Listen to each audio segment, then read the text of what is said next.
All right, looks like we good. All right, shalom, shalom. Hopefully, you brothers and sisters can hear me. First and foremost, want to give all praise, glory, and honor to Yahweh, Bahasham, Yahweh Shai, Bahasham Kakwadash. Double honors to the apostles and elders of GMS, better known as Great Millstone, who rule well. Peace and salutations unto the hopeful elect, the tabernacle of David, scattered across the four corners of the earth. And I am your brother, Matazatbath. All right.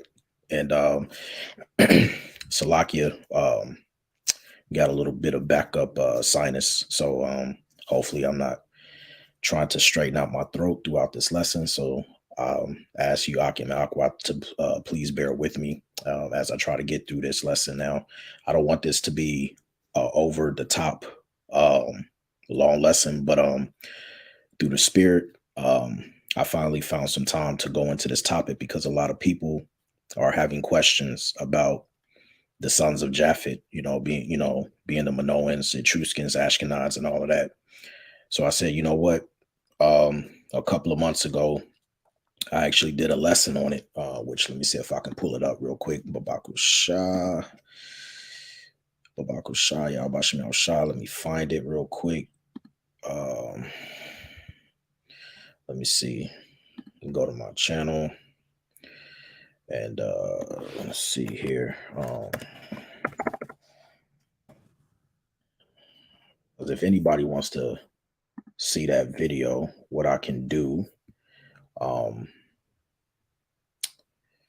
is yeah, this is the one here, Salakia. So what I've done is if anybody wants to go and watch that topic dealing with Japheth, all right, you can do so here. It'll be under the title on my page, TikTok Live, Russia Byzantine Empire, Japheth, and more topics. All right. And I've done a breakdown on this, but I didn't do a full detail breakdown as what I'm about to go into today. All right. Now, let's go back here to this article. Now, I wanted to start off here with this BBC News article. All right. Because a lot of people, when you talk about, factual evidence pertaining to secular history, we living in a day and age where information is not only free, all right, but we're living in what's called the age of information, all right, which means we have everything at our disposal, all right, but also you have to be led, all right, you have to have great teachers to be able to teach you where to look and find this information. Myself, I give all praise, glory, and honor to Yahweh Bashim Shah for my teachers, which are the apostles and elders from GMS. All right. So without those men who the Lord set up, I would not be able to branch out and go further into the rabbit hole to find information to be able to link it through the spirit. So this is a real article, which anybody can look up. All right. And let me take my banner down so you guys can see. All right, that's better. All right, so this is a real article. All right, BBC News. And as you can see here, the title is DNA Reveals Origin of Greece, Ancient Minoan Culture. All right, now, why is this important? Because when we deal with the scriptures, all right, let's go to Genesis, the 10th chapter. All right, and we deal with the sons of Japheth. Okay, one of the main sons we're going to focus on that's going to link everything is dealing with Yawan, all right, or Javan, but it's actually pronounced Yawan, all right, which when you deal with the word Yawan, all right, it goes back to Greece, Ionia, you see. So the ancient word would be Ionia, all right, or Yawan, all right, which today we call Greece, all right, and this is going to be important because the inhabitants, all right, of this land, all right, is going to we're going to show you who those inhabitants are, all right, and who make up those people today. Okay, now this is what they don't teach you in schools and everything, because ever since Esau Edom has gotten into power, all right, he's turned everything upside down. All right, he's labeled people in different categories such as Neanderthals or Mongolians or Negroids, and the list goes on. All right, but we all have an ancient name, all right, that the Bible speaks of. All right, so we're going to deal with Yawan, Ionia. Now, one thing about the Ionians, all right, which if we come here, all right, I'm going to do all of this on the fly so you guys can show you guys how to look up stuff. All right, when you look up Ionians, all right, simple Google search, it tells you. All right, it says here Ionia, any member of an important Eastern division of the ancient Greek people who gave their name to a district on the western coast of Anatolia, now Turkey. All right. The Ionian dialect of Greek was closely related to the Attic and was spoken in Ionia and on many of the Aegean islands. All right. Now, what I want people to understand is, as you see here, if we go into Wikipedia, all right, and let's read a little introduction here. It says, the Ionians, all right, were one of the four major tribes. All right, there was four tribes. They were one of the four major tribes around this region that the Greeks consider themselves to be divided into during the ancient period. The other three being the Dorians, all right, the Aeolians, and the Achaeans, all right, which you can go into these. And I believe the Dorians, um, they are an offshoot of, when you go back here to one of the sons, being Dodadom, all right, which means leaders, Rodenum, all right. Now, uh, let's see here if I can remember, right, Dodenum, all right, the Dorians, they dwelt on the island of Cyprus, all right, and it tells you here in the Gesenius Hebrew Chaldee lexicon, it says a Greek nation sprung from Javan, which is Yawan, Ionia, who are joined with the Cyprians, all right. And the Cyprian, the term Cypriot or Cyprian goes back to the ancient word Kittim. Okay, and this is where a lot of the sons of Japheth, they dwell between these islands. All right. It says, I have no doubt that the Rhodians are men who are described as being of the same origin as the Cyprians. All right, and is comprehended under the name of Kitta. All right, Kittim and Cyprian, all right, they pretty much the same thing. The term Cyprian is just a modern way of saying Kittim. All right, so that nobody gets confused on that. All right, so let's go back here. Ooh, Salakia, I lost my place. Now, what's interesting, all right, is let's move away from Yawan and let's deal with Ashkenaz, all right, because see, Ashkenaz is the word that a lot of people take out of context, and they seem to relate the so-called Caucasians today, all right, being of Ashkenaz. And anytime you hear the word Ashkenaz, you automatically think of Ashkenaz, Jews. All right, you know what I'm, talking about when I say that. Now, what's the whole backstory dealing with the Ashkenaz? Well, the Ashkenaz, as you can see here on the screen, which means a man as sprinkled, all right, or fire as scattered. Definitely a descendant of Japheth, all right. But the Ashkenaz, when you go into them, all right, it says here in the Hebrew Chaldee lexicon, name of a region and a nation in northern Asia sprung from the Cimmerians, all right, which you can look them up. Now, the Cimmerians, just to give you a backstory, they were a dark-skinned people, which a lot of people don't know. All right, the Cimmerians is another name for Ashkenaz. Okay, and that was a name that they were known back in the ancient world. When you do your due diligent research, all right. Surprisingly, I'm surprised Blue Letter actually has this information in here, but it says to be sought for near Armenia, unless this were a province of that country. The modern, all right, JEWS understand it to be Germany. all right, and called that country by this Hebrew name. You see? So the modern day people claiming to be us, to their knowledge, all right, which is now called Germany today, the region, they called it by the Hebrew name Ashkenaz, which is only to be attributed to their wonderful ignorance of geography. You see?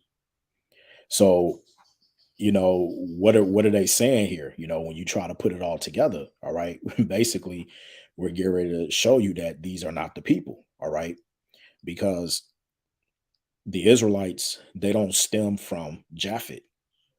So what you would ask is, if those people are calling themselves Ashkenazi, JEWSs, the question you will have to ask them is, well, how can you be a JEW when the JEWs came from the sons of Shem, not Japheth? All right, because Ashkenaz is a descendant of Japheth, and none of the Israelites came out of Japheth.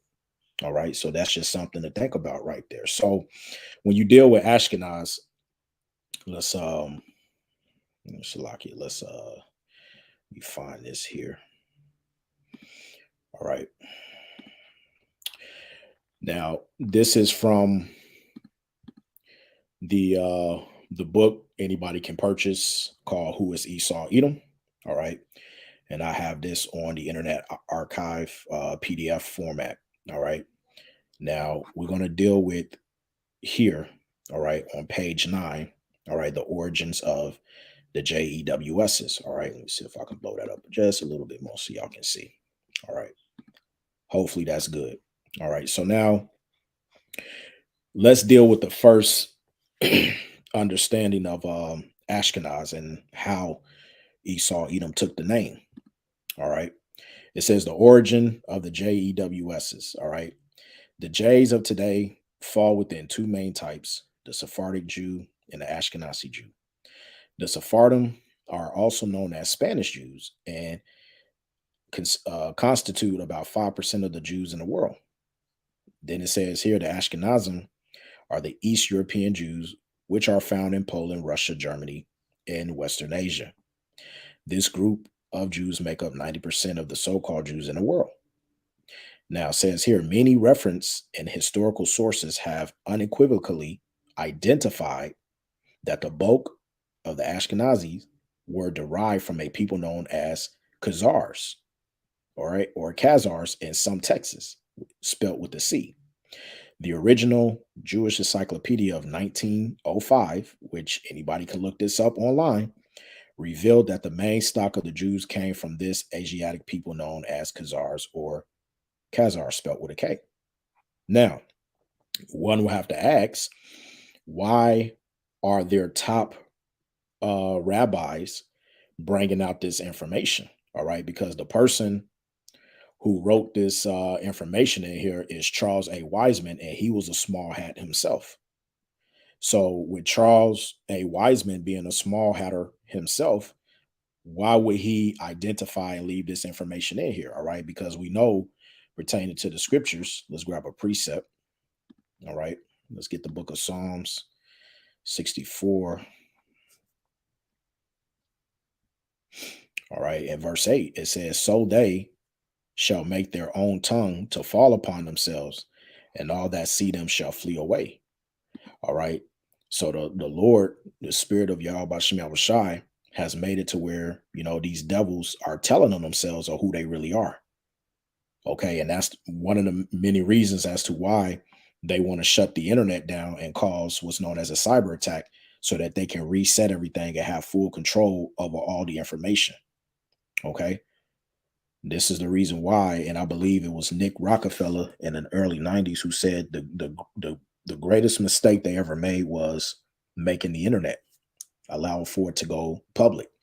Because anybody who knows, it was said that the internet started off as a military operation for the military.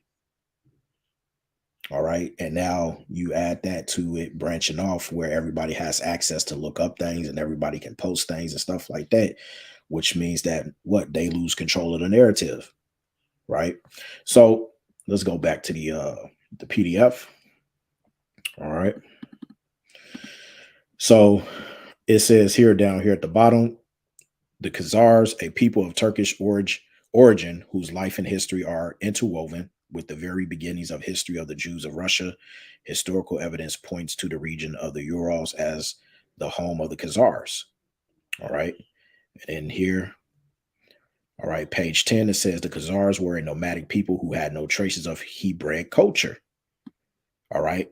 Now, when it says Hebraic culture, it's referencing Israelite culture because the Khazars, all right, which are of the stock of Edom, all right, Esau, Edom himself is a Hebrew, all right, because of, he's under the lineage of Abraham, all right, he's the son of Isaac, all right. And as we said, all right, you have many different Hebrew nations. You have uh, Hebrew Ishmaelites, you have Hebrew Elamites, you have Hebrew Edomites, all right, then you have Hebrew Israelites.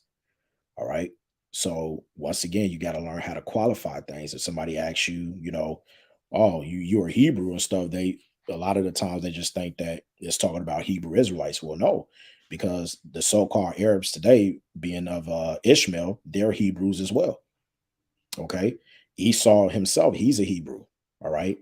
The East Indians, all right, which are your Elamites, they're Hebrews. Okay.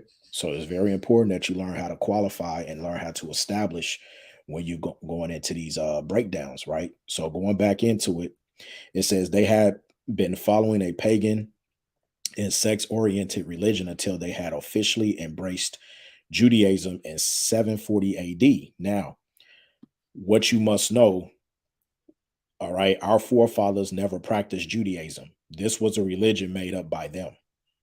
Okay. But see, they just throw that in there to offset you to make it look like, oh, this was always around. And so we just decided to no, that's bullshit. They created that goddamn religion. That religion has nothing to do with us. All right. Because you're not going to find in the Old Testament and the New Testament the word Judaism. Now, I believe if you go in the Apocrypha, when they during the time when they written it in Greek and translated it, um, because I believe the beloved Elder Malcolm from GMS Chicago, he went into it doing one of their sit downs, and you'll find the word Judaism in the Maccabees. All right. But they added that in there. Okay. So once again, all right, you got to learn how to separate the meat from the bone. Anyway, it says while rejecting Christianity and Mohammedanism, all right, because during that time you had the Knights of Templar under Catholicism, and then you had the Ottoman Turk Empire, which were also there was a mixture of Edomites and Ishmaelites. It says the Jewish author and historian Arthur Koestler, all right, from his book The 13th Tribe, also concludes that the majority of East European Jews and hence of world Jewry is of Khazar and not of Semitic origin. All right. Now, notice they said not of Semitic origin. Well, the Edomites are Shemitic people because once again they come out of they're the son of Isaac. Isaac was Shemitic. All right. Abraham was Shemitic. We all of us come out of the line of Shem. Okay. It's just that when you deal with the sons of Japheth, all right, Japheth is not of the Shem because Japheth was the brother of Shem. All right. And this is the importance of understanding the lineages when you read Genesis, the 10th chapter. Okay. So it goes on to say, um, in the beginning of his book, he states the large majority of surviving Jews in the world is of Eastern European and thus perhaps mainly of Khazar origin. If so, this will mean that their ancestors came not from the Jordan, but from the Volga, not from Canaan, but from the Caucasus, and that genetically they are more closely related to the Hun, Ugur, and Magyar tribes than to the seed of Abraham, Isaac, and Jacob. All right, and then he goes off because once again they're going to be connected to the Edomites, and they are of the seed of Abraham and Isaac. They're not Jacob because they're the brother of Jacob, but they are of the seed under the seed line of Abraham and Isaac. All right. So this is why you have to learn how to study to show thyself approved. All right. Because he went off there by saying that. Okay.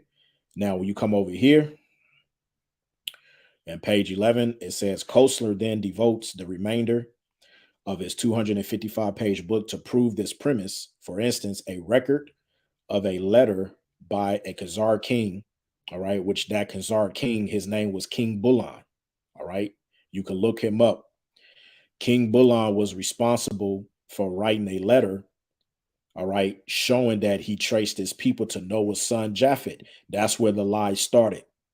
Because when you go into the actual letter, King Bulan was responsible for leading his people into the religion that they follow today, known as Judaism. But it was him that lied on a letter and said that they can trace their lineage back to the sons of Japheth. They're not the sons of Japheth, they're the Edomites. This is where the lie starts. So when you guys turn around and you say things like, oh, well, the Caucasians, they go back to Japheth, that's bullshit. They don't go back to Japheth. And this is where it comes from, because King Bulan wrote that stupid ass letter. All right. And anybody can look up the letter. Just Google it. Google King Bulan's letter, and you'll see. And he was caught up between the Mohammedism of the Ottoman Turks, which they were all the same people. You just had Edomites that believed in Islam, and then you had Edomites that believed in Christianity. So him and his village of people, they were caught up between the two, because the Mohammedan, when they was going around conquering, if you didn't worship Islam, you was put to death. Same thing with the Knights of Templar. If you didn't worship Christianity, you was what? You was put to death. All right. They was putting you to death in the name of Jesus Christ, which was Cesare Borgia, going back to Serapis Christos. That was the history, right? So it goes on to say here, it says, for instance, a record of a letter by a Khazar king shows that he traced his people to Noah's son Japheth, not Shem, and to Japheth's grandson Togarmah, and the ancestor of all the Turkish tribes. The Khazar government was destroyed by the Slavs of Russia in 1016 AD. Around 1200 AD, the land was invaded by the hordes, all right, of Khan. These two events caused large numbers of Khazars to migrate to Poland and Western Russia, forming the cradle of Western Jewry. You see, that's how they migrated. There is an abundance of ancient place names in Ukraine and Poland, which derive from Khazar. All right. And when you look up, let me see if I can get the symbol and Ukraine symbol. Let me show y'all something. All right. Now. Okay. Now check this out. All right. Now, I don't know if y'all can see, but on the right side of the screen, if you can see this right here, it says the current shield and symbol of Ukraine, the crest of Ukraine, corresponds to the so-called Khazarian, all right, Tamga, belonging to the old Khazarian Empire, from where the Khazarian Mafia rises and originates. That's their old symbol, all right? And this is today the symbol of Ukraine. All right. So do you think that there's a coincidence? All right. You see, they won't tell you this, but see, Esau, he lives by his symbols, man. All right. He lives by his symbols. All right. That's part of his secrecy. You'll never understand that unless somebody teaches you. Right. So going back. All right. Let's finish this up. And then we're going to move on to the Minoans and who they are today. But getting back here, it says, as the Khazars left their homeland of Khazaria and migrated north and west, they lost their name and became known as Jews. All right. What do you mean they lost their name? All right. No, they didn't lose their name. It's just that they stopped calling themselves that. And when they migrated, all right, any land that they took over, they will call themselves after that, the lands that they named themselves. For instance, when we go to the scriptures, we bring this out all the time. Psalms 49 and 11. All right. And it says what? Their inward thought is that their houses shall continue forever, and their dwelling places to all generations. They call their lands after their own names. All right. And we always go over this. This is the reason why today Esau is calling himself what? American, Australian, European, all right, Canadian, all right. So they're not those people. Wherever they migrated and whatever they conquered and took over, they started calling themselves after that own, whatever land that they conquered. All right. So going back here, it says their Yiddish language and alphabet is not that of the Israelites, Phoenicia Greek style. And this is a cut to you Israelites that be coming up on a comment board talking about some Yisrael and Yahweh and all of that. This is the reason why you need to study to show yourself approved. Okay. This small hatter, Charles A. Wiseman, is telling you, all right, their language is not the alphabet of the Israelites. Because what is the alphabet of the Israelites? The Phoenician Greek style, okay, which goes back to the Paleo Hebrew, which consists only of 22 characters, right? And it only has two vowel sounds, ah and I. Okay, there's no E, there's no V, there's no O, there's no U. Okay, all of that crap was made up when they started calling themselves the real people.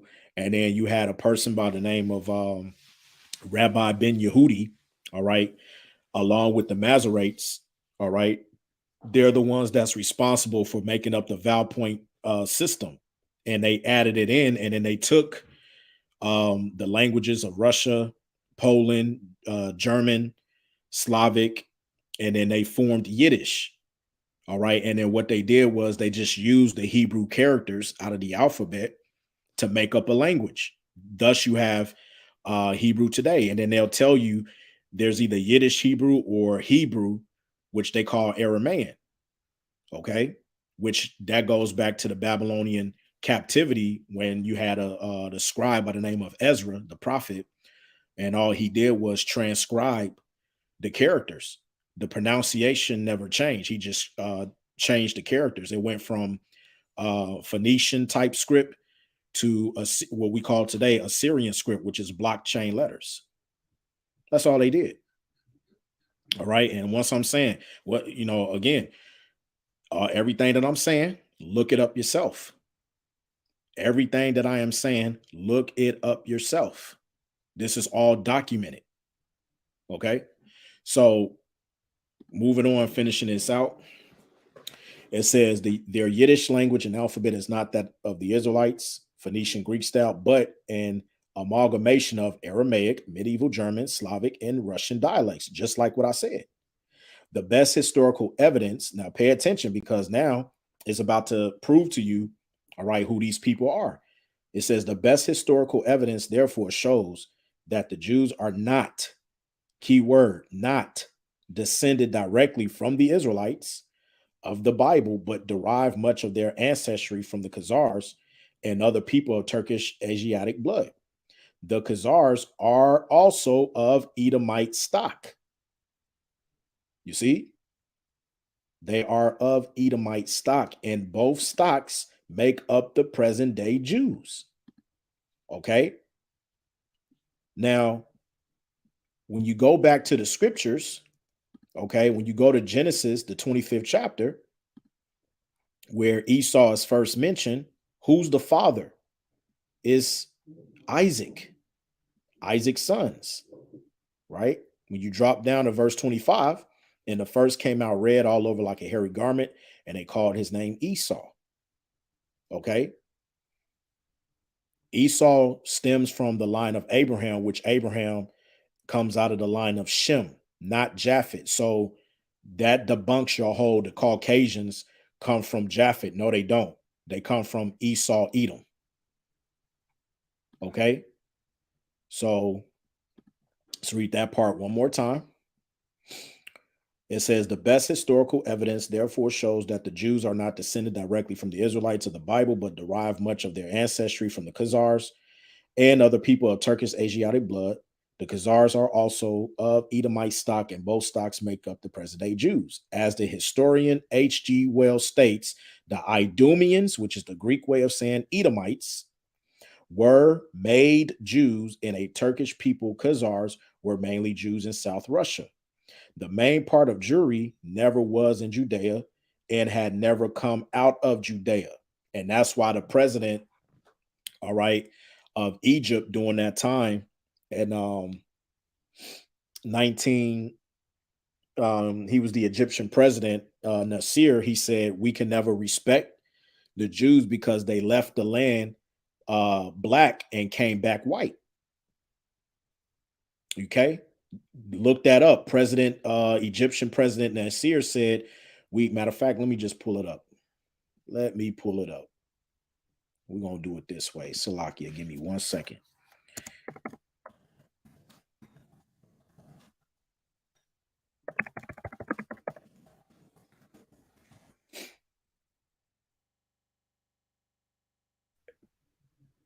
And let's see here. Let's see if they got a meme of what he said, because he told it all. All right. He was against it. All right. Let's see here. Let me just find it, because I want you guys. Let's see here.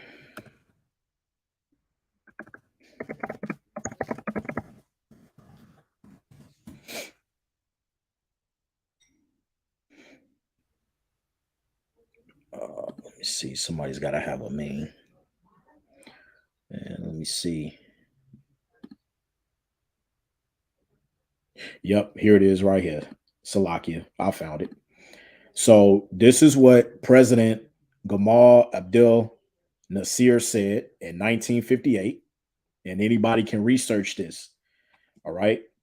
The second president of the United States, United Arab Republic, formerly president of the Republic of Egypt.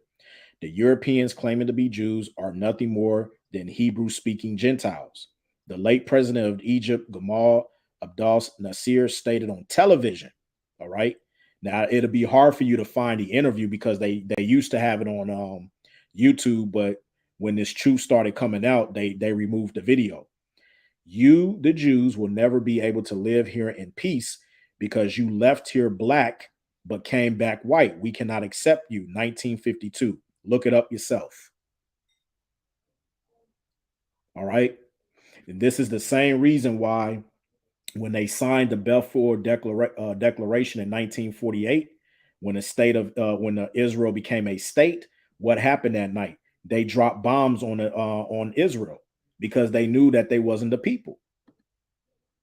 You see, and this is why the Bible says, all right, let's get let's get Ezekiel, the 36th chapter, because this is prophecy, right? Ezekiel 36:2, it says, thus said the Lord Yahweh, because the enemy hath said against you, aha, aha, that's what they say in Israel, aha, even the ancient high places are ours in possession. Drop down to verse 5.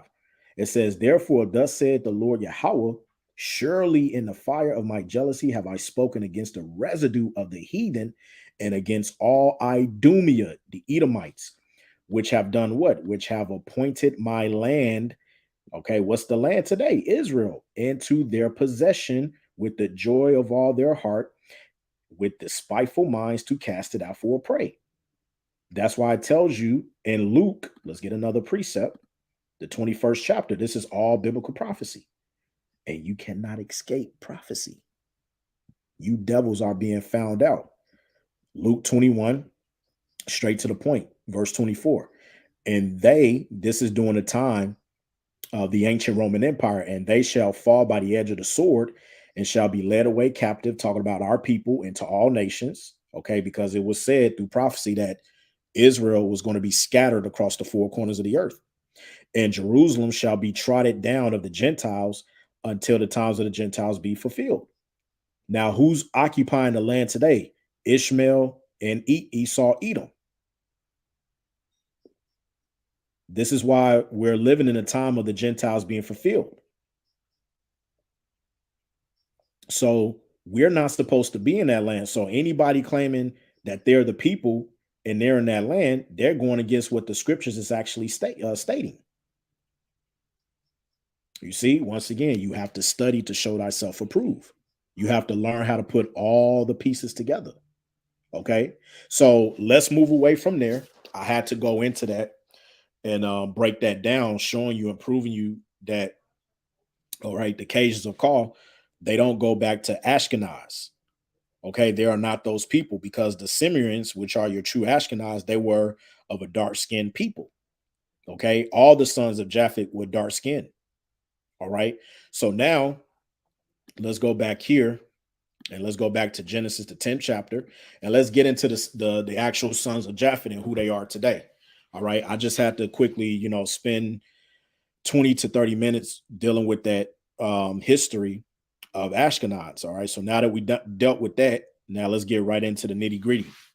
So now we're going to deal with the son Yawan. All right.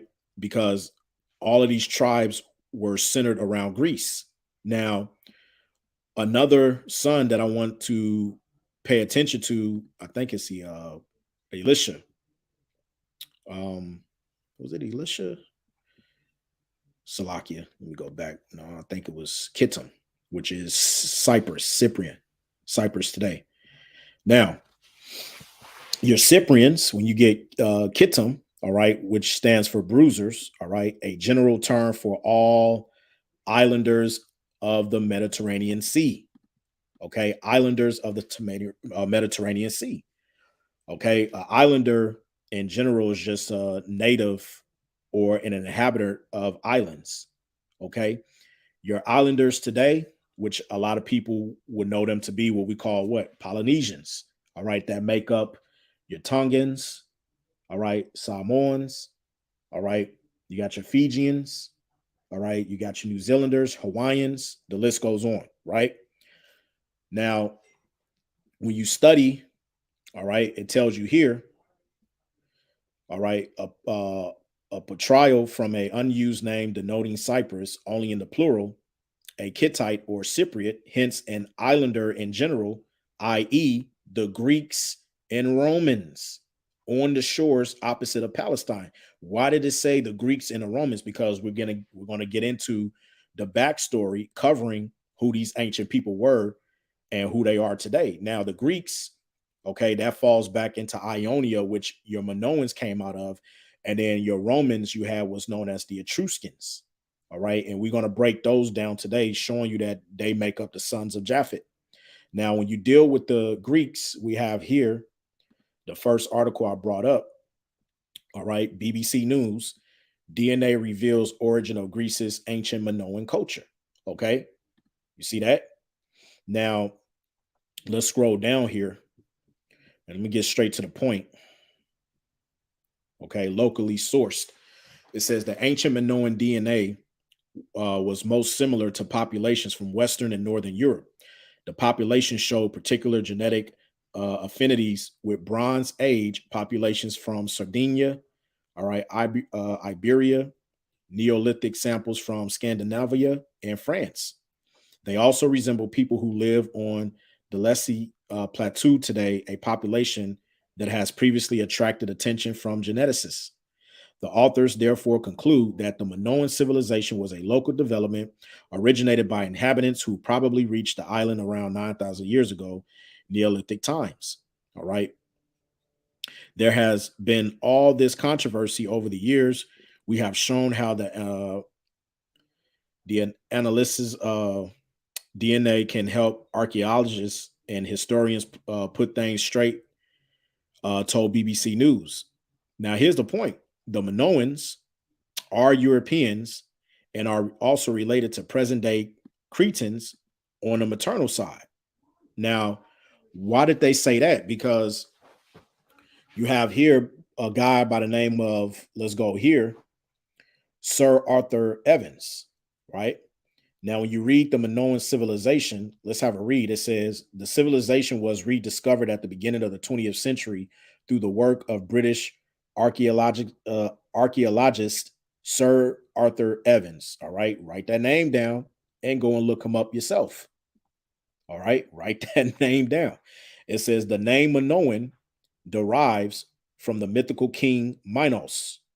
Okay, King Minos. All right, and there's Esau always depicting his nonsense. That's not how he looked. But anyway, It says, and was coined by Evans, who identified the site at Knossos with the labyrinth of the Mator.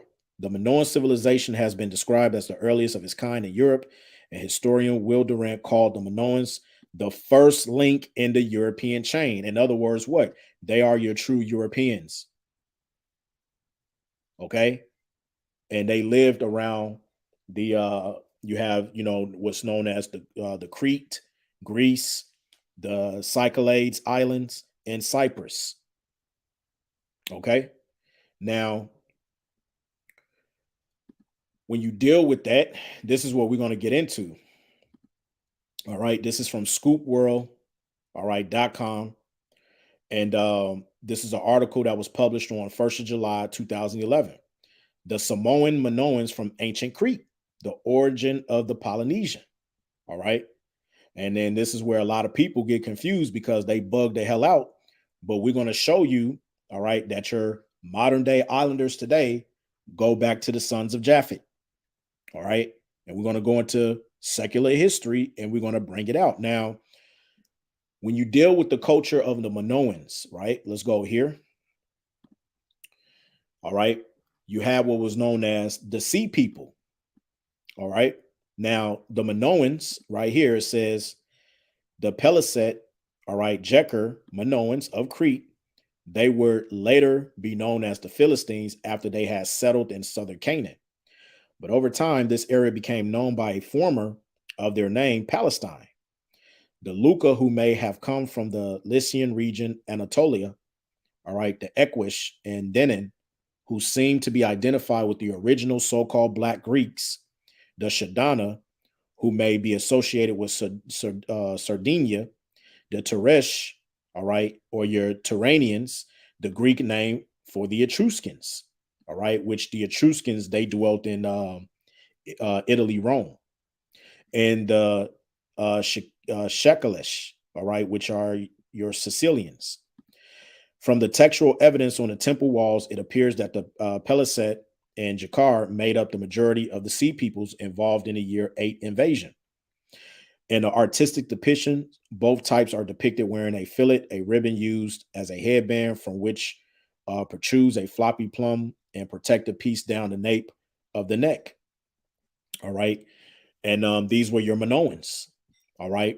Now, they were known as a people that navigated using the stars and stuff.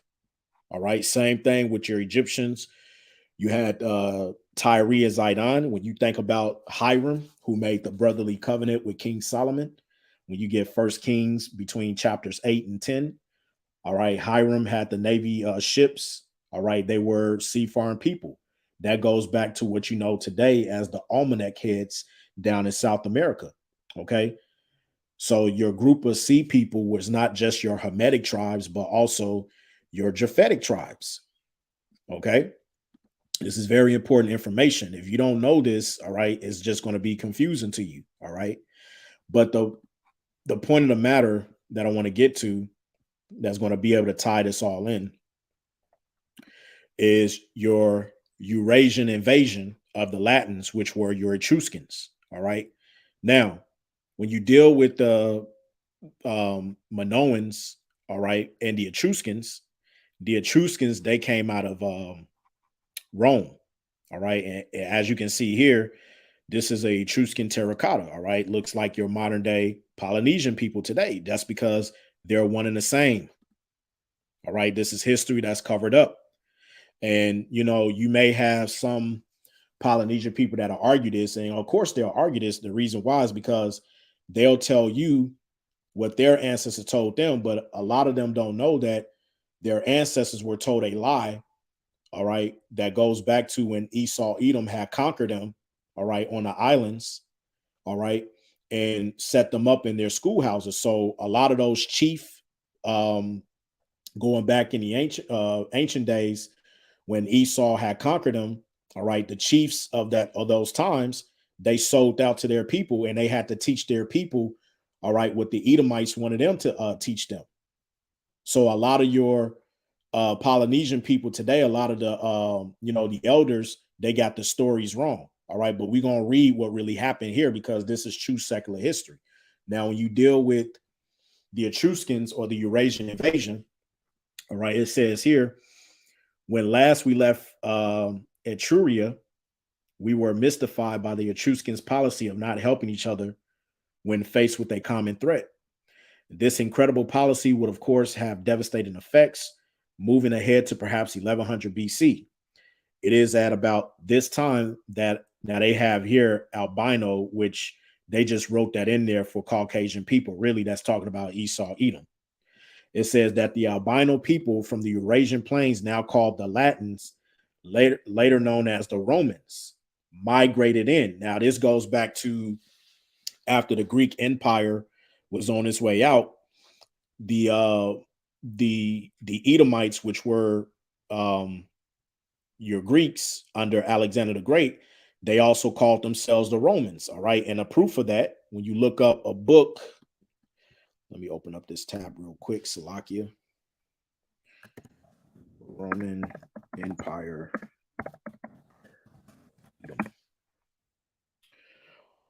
All right. When you look up this book, all right, you have here the Roman Empire, the Empire of the Edomite by William Beeston. And this is a very good book. I got this book. I actually got a copy of this book.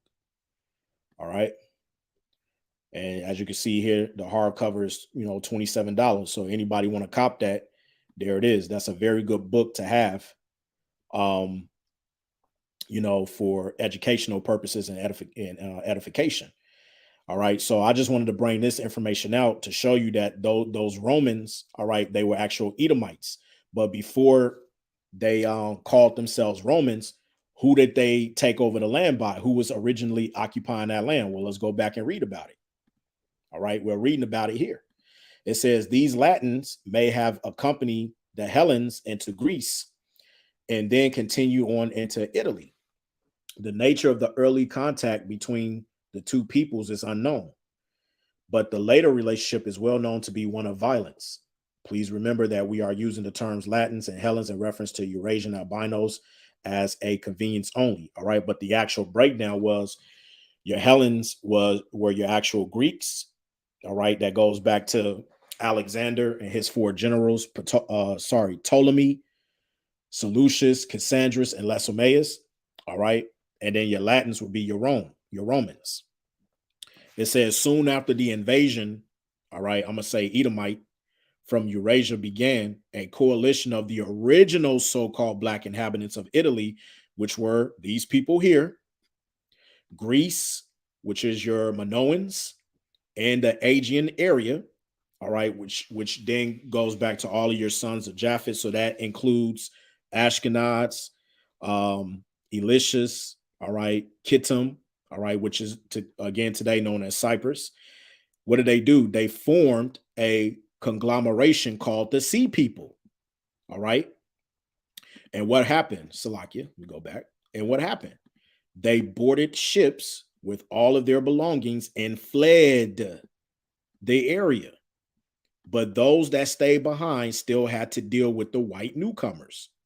So your original people, all right, the Etruscans, Minoans, they ended up fleeing these lands because Esau came into the lands and started conquering. This is the history that they don't tell you. Because you have to ask yourself, think about your Polynesian people today. How do you think they ended up on the islands such as Tonga, New Zealand, Hawaii? Because they had to go out and they had to search out deep, okay? And they had to recreate themselves because they were pushed out of Europe. Europe was their original inhabited lands. Okay, even when you get the map, let's go here real quick. All right, when you deal with the sons of Japheth, they had everything that's up north here, everything that you see up here. Okay, but see, when Esau, Edom first came in under Alexander the Great, all right, and they conquered Yawan, as you can see here, which is known as, Greece today, they took over all of this, man. And they started pushing out the inhabitants. And they also intermingle with them as well. So Going back here, let's read that part again. So the original inhabitants, they formed a conglomeration called the Sea People. All right. And what do? They boarded ships with all of their belongings and fled the area. But those that stayed behind, all right, they still had to deal with the Edomites. Now, let's go back to the article here. And let's drop down. And we'll start around here. It says, to unravel the mysteries around the origins of Samoa and Polynesia, we must revisit the classic story of Noah and the flood as described in the book of Genesis, the 7th chapter. What we want to examine here is the aftermath of the flood, all right, because it tells you that after the flood, all three sons, they got their inheritance, right? And Japheth got all of top of Europe, all right? That's hence the reason why we had to go into the map, all right, to show you that map, all right? So it says here, when the ark finally comes to rest at Mount Ararat, part of present-day Turkey, there is, if you like, the dawning of a new world. From Genesis 6 and 9, we are also told about Noah's three sons, Shem, Ham, and Japheth. This story can also be found in other Western and Eastern cultures, where the story of Noah or variations of this particular event is part of their traditions. Why? Because all three sons, they had their own version of the story. So when multiple of nations came out of them, those stories were passed down from generation to generation. That's why today you can go into parts of Egypt and the Egyptians, they'll have their own story of the flood, the Hamites. You can go into parts of Europe. When you go into the actual Japhetic tribes that are still there, that didn't actually leave, their ancestors passed down the stories of the flood. And then you have the Shemites. When you go to East India, okay, Assyria and all of them, those who come from the line of Shem, they'll tell you stories dealing with the flood. So each nation, they have their own versions of the flood, man. All right, because we all go back to one of those three sons. All right. So it says here, this story can also be found in other Western and Eastern cultures where the story of Noah or variations of this particular event is part of their traditions. Greek, Indian, and Chinese cultures are examples here. The origin of the first Polynesians begins here with Noah's sons. Of the three sons, Ham's descendants can be traced to the tropical areas of Africa, India, the Mediterranean, and the Pacific. According to the Table of Nations by Tim Osterholm, the descendants of Ham, which means dark, colored, or hot, include the Egyptian, Ethiopian, Canaanites, Phoenicians, and Hittites. You can also find this in the Zondervan Compact Bible Dictionary. We bring this out all the time. His descendants appear to be the first to fill the earth, as they were the first settlers of Africa, Asia, Australia, the South Pacific, and the Americas.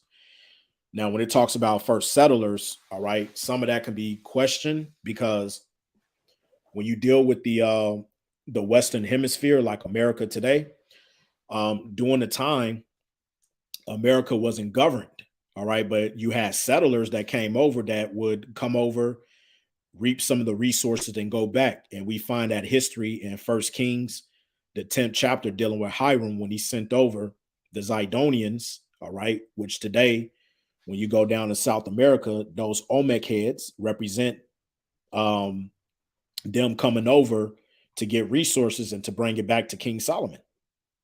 Okay. So moving on, it says the Mediterranean Sea and the location of Crete are of great importance, thus forming the centerpiece of my hypothesis. All right. Because the person who wrote this article, he put everything together. It says Crete is the center island of this particular region. The isolation of the island Crete is also crucial when comparing this to the Pacific Islands, and in this case, Samoa's central location geographically from the other surrounding island groups in the Pacific. Now let's drop down here. It says, again, this is a systematic calculation by the Minoans for the selection of the islands of Samoa as a settlement place of the first Polynesians. Centralization is a theme that runs profusely in ancient Minoan civilization, especially with its trading and commerce activities. Yeah, because the Minoans, they were known for their tradings, all right, being a sea people, all right. And when you go into the history of the Hamitic tribes, such as your Egyptians and everything, Zidonians, Tyre. All right, they were known. Matter of fact, when you get let's go here to Ezekiel, the 28th chapter, dealing with Tyre, just as an example. All right, because you know you got to back everything up with scripture, right? Dealing with Tyre, it says, I'll start at verse 4. It says, with thy wisdom and with thine understanding, thou hast gotten thee riches and hast gotten gold and silver into thy treasures by thy great wisdom and by thy traffic. Okay, when you go into that Hebrew word for traffic. All right. Strong's H, 7404. Rachala. Rachala. What does it mean by traffic? Trade, merchandise. So what they would do, they would traffic trade by ships, naval ships. Okay, hence the sea people. You see? So going back to the article, all right. Let's see here. Yep, it says, especially with its trading and commerce activities, this model has long been adopted in the modern world of today, such as centralized governments in New Zealand or in the US. All right, now we're going to drop down. Okay. And I'm going to start here. It says the ancient Samoan proverb, which I'm not going to read, is applicable to this analyst. The proverb states the stories of Tonga are about war, while the stories of Samoa are about a chosen people with special appointments or blessings and bestowments. The first settlers of Polynesia chose the Samoan Islands as their settlement place. The second point to note deals with a reference to the sea people, as discussed by Sanfo host and sea people in the Phoenicians. Here we are reminded by Ham's descendants, the Phoenicians, that the sea people were from Aegean Sea. They were great navigators and masters of the sea. All right. And they showed you that. And how many of you remember the Disney movie Moana? All right. And they showed you how those islanders in the movie, they were known for their navigation skills. All right. Traveling the seas and stuff like that. They showed you in the movie how the men, all right, were great navigators. All right. So you see, they always give you the truth in certain movies and children movies and TV shows and stuff like that. But the problem is you got to learn how to link it all together, which they don't teach you that, because if they taught everybody the truth, all right, that would bring them down. All right. And then by them, I mean in the Edomites. So it goes on to say, Ham's descendants were characterized by interests and abilities in agriculture, trading, and commerce. Now it says here the Minoans were seafarers and skilled traders who established the first trade routes in this region and often traded with Egypt and other countries during this period. And history also states that Samoa was referred to as the Navigator's Islands by French circumnavigator Bougainville in 1768. In ancient Samoan traditions, the belief was, and it still is, all right, Samoans are navigators. Okay. And then it goes on to tell you the meaning and stuff like that. But it also says this proverb is the key to understanding the origin of Samoa as the first people of Polynesia. It alludes to a people who traveled from a distant place in search of a new land. In other words, the Minoans were sea people and great navigators. The question then is, why did the ancient people of Crete, the Minoans, leave their original homeland, and how did they navigate through the vast oceans and into the Pacific region? Hence, that's why they call them today the Pacific Islanders. And we just read how they left, because they were pushed out by the Edomites. They had nowhere else to go. We just read it. Going back to the Etruscans. You see? So, you know, whoever wrote this article, that's the part that he couldn't put together, because if he can put that together, he would have answered his own question. Right?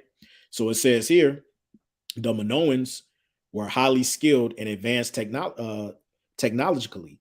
Their isolation from the mainland allowed them to construct a new system of government and culture that is unmatched even by today's modern standards.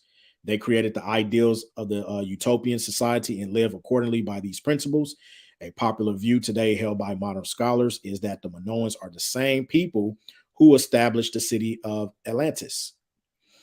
The Minoans were also the first to establish the trade routes, which enabled them to trade across this region. They were a sea power and depended on their naval ships for their livelihood. They also established colonies at Thera, Rhodos, Melos, and Kathira. Frescoes found in these places, all right, which when it says frescoes, meaning the paintings, point to the political and social dominance of the Minoan culture, which included the region of Aegean Sea and other surrounding. All right, and let me just drop down here. It says, if we place the settlement of Polynesia at about 1470 BC, then there was a 20-year interim period of the Minoans to find a new settlement place after the eruption at Thera. Okay. The motive to leave their homeland of Crete was simply to avoid future natural disasters and to rebuild their communities outside of Mediterranean Sea. Now, what's the let me see if I have it here, Salakia. Let's go here. Now, what's Thera? Right? It says Santorini, also known as Thera, is a volcanic island located at southern Aegean Sea, about 200 kilometers or 120 miles southeast of Greece mainland. It is the largest island of a small circular archipelago, which bears the same name. It forms the southernmost member of the Cyclades group of islands. It says the island is the site of one of the largest volcanic eruptions in recorded history. The Minoan eruption, sometimes called the Thera eruption, which occurred some 3,600 years ago at the height of the Minoan civilization. The eruption left a large caldera surrounded by volcanic ash deposits hundreds of feet deep and may have led indirectly to the collapse of the Minoan civilization of the island of Crete. All right. So this just backs up to prove to you, all right, that, it is what they say it is, that the Minoans, all right, civilization, all right, was around this region. All right. So I just wanted to quickly bring that out. But back here, it says what takes place next was the long search for new islands similar to the natural environment offered by Crete and Aegean Sea. Their route would take them to the Indo-Pacific region and into the gateway of Polynesia. This route is commonly known as the trade winds of circumnavigation route used by the early European explorers and also by today's modern travelers. All right. So let's see here. Let me drop down a little bit more. Let's see here. I might want to start. Yeah, no, right here. It says, with the settlement of Samoa, the Minoans then began a process of establishing a whole new culture called Polynesia, after the Greek word poly equals many and Nessos equals islands. All right, because going back into the history, the Minoans, the Ionians, they were set up around the islands around the Mediterranean Sea. That's why they're known as a seafaring people. Okay. It says the island of Manua in Samoa, based on the ancient traditions of Polynesia, is considered to be the first settlement place of Polynesia. After analyzing new information, the actual site and region where the first Minoans settled before the dispersion of other parts of Samoa may be established and will be discussed at a later stage. And I think he already brought this out. I got to find it. If I can find it, I'll be glad to do a video on it or post it up. It says over time, the Samoan Minoans would formulate a new language and oral tradition and also a political system, later developing into the Samoan Mata, if I pronounced that right. If I didn't, Salakia, please forgive me, system based around the ideals of monarchism identical to those of Crete. All right. And when you look at the Samoan traditions today, they definitely are identical to those of Crete. Now, there was a movie, all right, let me see here, named The Bounty with Mel Gibson. And they show you in a movie, all right, when they went on the island. Today, this will be known as your Polynesian women, but these are also Minoans. And when you look at the history, the way they used to dress, the men would have little cloths, all right, covering their genital area, But the women back then, not obviously not now, but back then, all right, they will be topless. All right. And when you go to majority of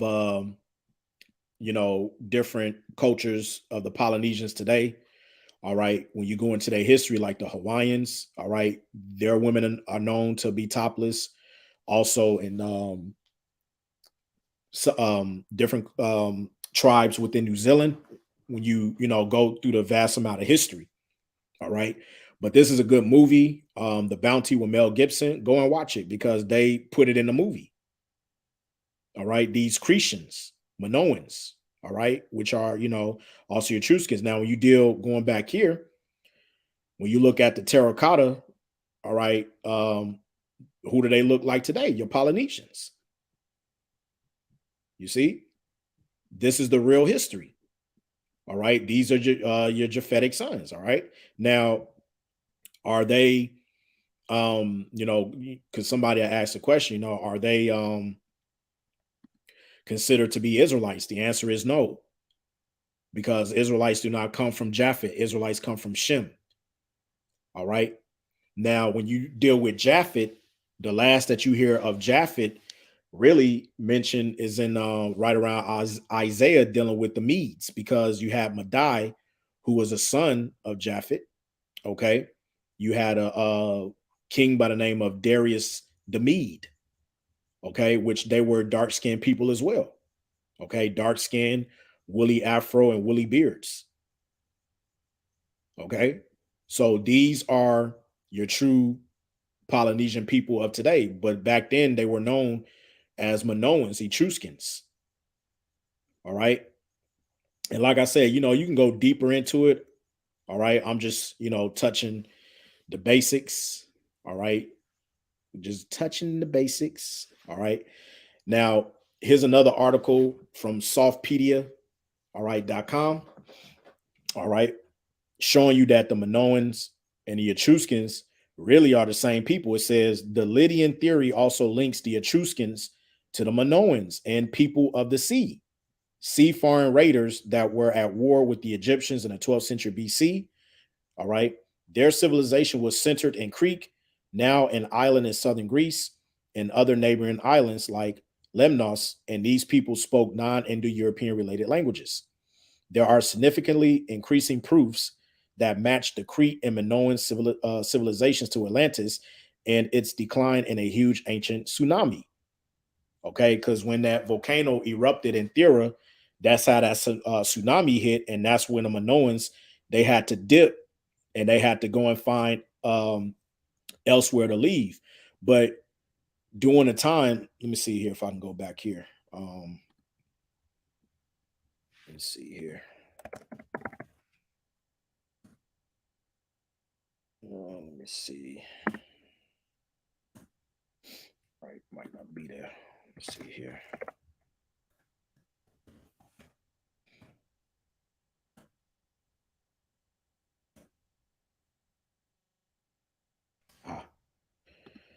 So when we go back here, dealing with the Etruscans, let's see how they left out. It says, in time, the Romans had learned how to build cities. Now there is a great competition for power and territory. Wars rage, but the Etruscan cities fight alone, and the Romans can simply attack and annex each individual city. Divide and conquer was the order of the day. Okay, divide and conquer, and that's what Esau lives by. All right, divide and conquer. This disunity is further illustrated by the fact that the Romans concluded treaties with individual Etruscan city-states rather than the whole. The same way on how they did with the Northern Kingdom tribes dealing with Gad, Reuben, and them when they came over to the to what was known as the New World back then, now known as America, and they set up treaties, all right, with the so-called Native Americans. All right. So as the scripture says, there was no new thing under the sun. All right. What they did back in the ancient world, they did again in during our time. Right. But it goes on to say, but the Etruscans reemerged as a local power during 800 to 700 BC, spreading their trade to Corsica, Sardinia, and Iberia, and creating a powerful navy to guard their interests. the Phoenicians, the Hamites, and the Etruscans, your Japhetic people, became trading partners and rivals, exchanging goods and opportunistic raids with each other. However, the situation changed after the whites, Edomites of Greece, okay, which were known as Idumeans, when you get First Maccabees, the 4th chapter, had consolidated power and began to expand into the Western Mediterranean at about 750 BC. All right, because you have to remember, it was, I believe, it was the Seleucid Empire that had control over Greece, and the Ptolemaic Empire, they had control over Egypt.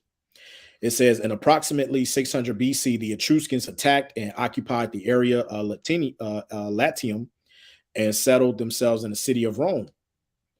From here, the influence of the Etruscan civilization and art made itself felt in the entire Latin sphere. All right. Now, let me just drop down here. It says, note, the Phoenicians had planted trading posts in Africa, which they go back to calling themselves the Etruscans. All right.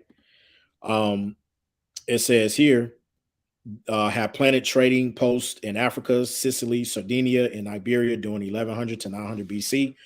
While creating their trading monopoly, they had a relatively free hand during that period, as other civilizations were suffering from a dark age during that period because of the invasion of whites from Eurasia.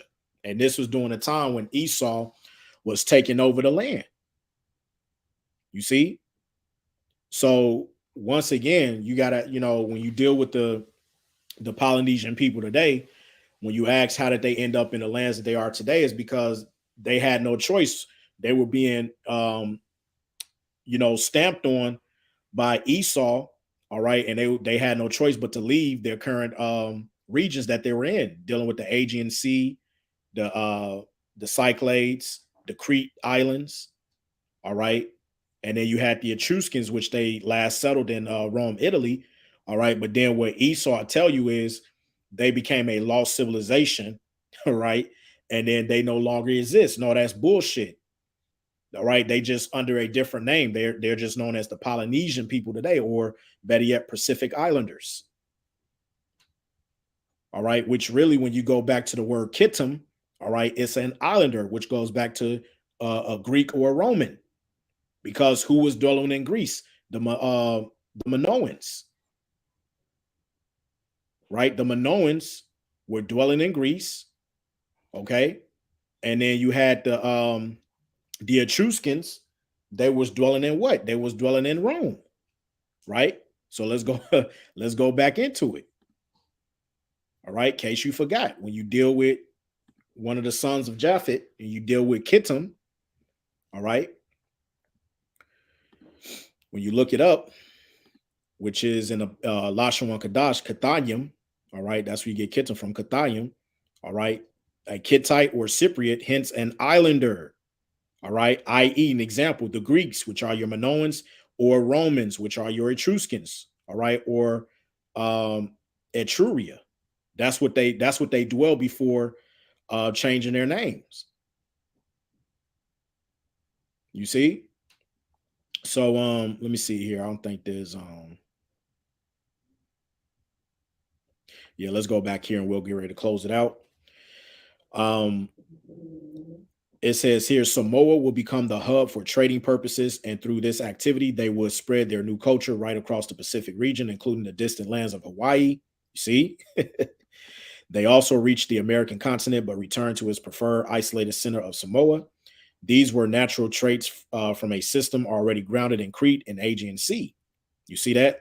These were natural traits from a system already grounded in Crete and Aegean Sea. The Minoans had simply duplicated the Minoan civilization in their chosen place of settlement, which is Samoa. Okay, i.e., your Polynesians today. You see, it's very simple. Very simple. You just got to put it together. All right, moving on, it says, from this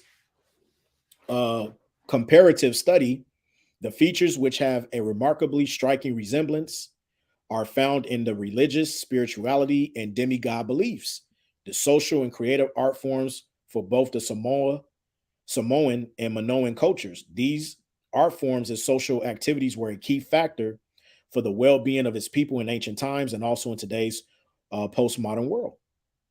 Okay, and that goes into their pottery, their artwork, the tattooing. All right, you can look all of this stuff up and you can compare, man. You know, so that's pretty much where it's at. And as I said, you can look up this article and he brings out, some really good information, all right, that links to the Minoan and Etruscan heritage going back to the ancient world, man. So that's pretty much, what I wanted to get into dealing with this topic. And I pray, that it was edifying. And there's a lot that I can go further into, but for the sake of time, I just wanted to narrow it down and just hit the quick basic points, and give you brothers and sisters, some information where you can start and you can take that information. And if you want to go deeper into your own studies to be able to link certain things, now, with the information provided in this video, you now know what to do, So, the water Yahweh Shemel Shah for allow me, to really go into in depth in this topic. Because this topic is very important on knowing, who the sons of Japheth really are. And basically, it's going to be hard for you, Akim and Akwath, to really pull up some of this information because Esau, Edom has spent millions of dollars hiding this information. This information for me was not easy for me to find. It was not easy at all. It took me a couple of days to get everything prepared for this lesson. All right, because they hid a lot of stuff. But Lord willing, YouTube doesn't take this down. But it'll be up for replay. Copy the links that you see me go into here. And like I said, everything that I brought out, don't take it. Don't take my word for it. Do your own research. Okay, so let's close out with a couple of scriptures. All right, let's get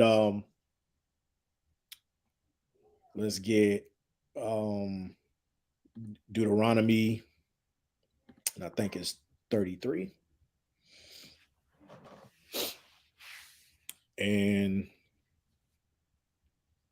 Actually, Deuteronomy 30. I always get this mixed up. All right, because the Lord said, that his word was going to be like the dew, Actually, matter of fact, let's get Daniel. Let's get Daniel chapter 12 and verse 4. It says, "But thou, O Daniel, shut up the words and seal the book." All right, because there was a time where this knowledge was sealed. All right, even to the time of the end. And right now, we're at the end. And many shall run to and fro. Okay, and that's happening now. Okay, whether we're on the internet, all right, looking up books, articles, whatever, and knowledge shall be increased. That's how you know that we're at the end time, because now the Heavenly Father, through his son Yahweh Shai, has given us, as it says here, all right, an unction to know all things, man. All right, let's get that in 1 John 2 and 20. All right, 20. 1 John 2 and 20, it says, "But ye have an unction from the Holy One, and ye know all things." All right, and that deals with the spirit of truth. Okay, we have the 100% truth, starting with GMS, the apostles, the bishops, the teachers, alike on down. All right, and let's get this here. All right, because we go into this all the time. All right, 2 Esdras 6 and 28. All right, it says, "As for faith, it shall flourish. Corruption shall be overcome, and the truth, all right, which have been so long without fruit, shall be declared." All right, because since Esau, Edom, all right, has been ruling, okay, he's put that covering cast over the whole entire earth. That's why a lot of people don't know who they are in terms of their heritage. And this is why the scriptures tells you that he's going to destroy in this mountain, which mountain represents government, that covering cast. Let's grab that in Isaiah, the 25th chapter. All right. Isaiah 25:7, it says, and he, the heavenly father through his son Yahushua, will destroy in this mountain, which mountain represents government, the face of the covering cast over all people in the veil that is spread over all nations. Okay. What's that veil?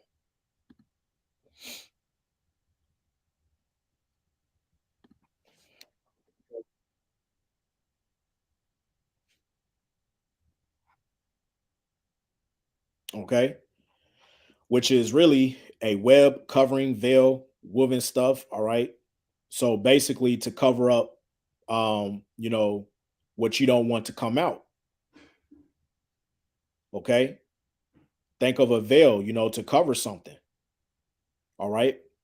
And that's why it says that, when you get Revelation, the 20th chapter, when Esau came into power, verse 7, when he was loosed out of his prison, coming out of the Caucasus Mountains, he shall go out to deceive the nations which are in the four quarters of the earth. And what's one of the ways he deceived us? All right. By his pseudoscience, labeling people into different categories like Neanderthals, Mongoloids, deceived us by his different denominations of religions.